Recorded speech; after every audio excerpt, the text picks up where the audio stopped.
माहितीसाठी एक महत्त्वाची बातमी आणखी समोर येते। उपमुख्यमंत्री एकनाथ शिंदेंना जीवे मारण्याची धमकी देण्यात आली आहे। एकनाथ शिंदेंची गाडी बॉम्ब उडवण्याची ही धमकी आली आहे। तर मुंबईतील जवळपास 7 ते 8 पोलीस ठाण्यांमध्ये धमकीचा हा ईमेल आल्याचं कळत आहे। दरम्यान मुंबई पोलिसांकडून ईमेल संदर्भात अधिकचा तपास सुरू आहे।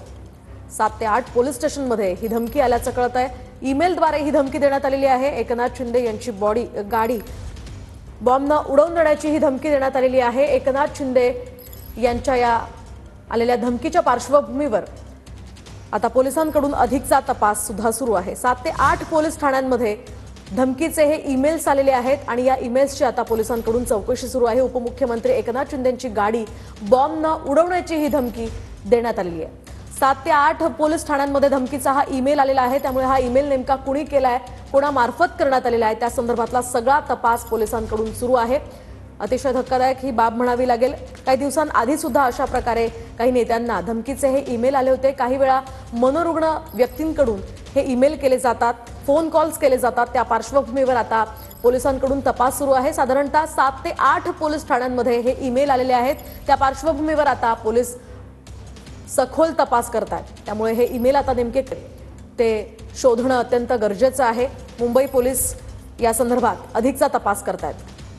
उपमुख्यमंत्री एकनाथ शिंदे यांची गाडी चक्क बॉम्ब उडवण्याची धमकी या ईमेलमधून देण्यात आलेली आहे। तसा उल्लेखच या ईमेलमध्ये करण्यात आलेला आहे।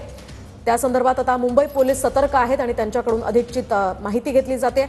अधिकची माहिती आपण जाणून घेऊयात। या संदर्भात आमचे प्रतिनिधी कृष्णा सोनार-वाडकर यांच्याकडून। कृष्णा, काय सांगाल, काय अधिकची माहिती या प्रकरणामध्ये मिळते? मोहिनी, आपण पाहतोय की मुंबईतल्या जवळपास 6 ते 7 पोलीस ठाण्यामध्ये आणि वेगवेगळ्या विभागांमध्ये हा धमकीचा ईमेल जो आहे तो प्राप्त झालेला आहे। आणि हा ईमेल प्राप्त झाल्यानंतर हा ईमेल करणाऱ्या व्यक्तीचा शोध आता मुंबई पोलिसांकडून घेतला जातोय। अज्ञात व्यक्तीच्या विरोधामध्ये आता गुन्हा दाखल करण्याची प्रक्रिया सुद्धा सुरू आहे। मात्र उपमुख्यमंत्री एकनाथ शिंदे यांच्या गाडीला बॉम्ब उडवून दिल्याची धमकीचा उल्लेख जो आहे तो या ईमेलमध्ये आहे आणि त्या अनुषंगाने सगळ्या तपास यंत्रणा आता सतर्क झालेल्या आहेत। मुंबई पोलीस आणि मुंबई पोलिसांची जी गुन्हे शाखा आहे त्यांच्या माध्यमातून सुद्धा तपास केला जातोय। सीआय युनिट सुद्धा यावरती काम करत आहे आणि त्यामुळे मागच्या काही दिवसांमध्ये आपण पाहिलं तर अशा पद्धतीचे निनावी धमकीचे ईमेल जे आहेत ते सातत्यानं प्राप्त होत असतात आणि वेगवेगळ्या ठिकाणी बॉम्ब धमकीचा धमकीचा जो खोडसाळपणा आहे तो सातत्यानं होत असतो। आणि त्यामुळे आता एकनाथ शिंदे यांच्या नावाचा स्पेसिफिक उल्लेख का करण्यात आलेला आहे, हा ईमेल नेमका कोणी पाठवलेला आहे आणि तो पाठवण्याचा मागचा नेमका उद्देश काय आहे, या सगळ्याच्या अनुषंगानं गंभीरतेनं मुंबई पोलीस तपास करतायत। त्यामुळे आरोपीच्या विरोधामध्ये, अज्ञात आरोपीच्या विरोधामध्ये गुन्हा दाखल करून पुढची जी काही कारवाई आहे ती मुंबई पोलिसांकडून केली जाणार आहे। मात्र मुंबईतल्या जवळपास 6 ते 7 पोलीस ठाण्यांमध्ये, त्याचबरोबर मंत्रालयामध्ये सुद्धा हा धमकीचा ईमेल जो आहे तो ईमेल आयडीवरून प्राप्त झालेला आहे आणि त्यामुळे त्या अनुषंगाने आता या ईमेल करणाऱ्या व्यक्तीचा मुंबई पोलिसांकडून शोध घेतला जातो आहे।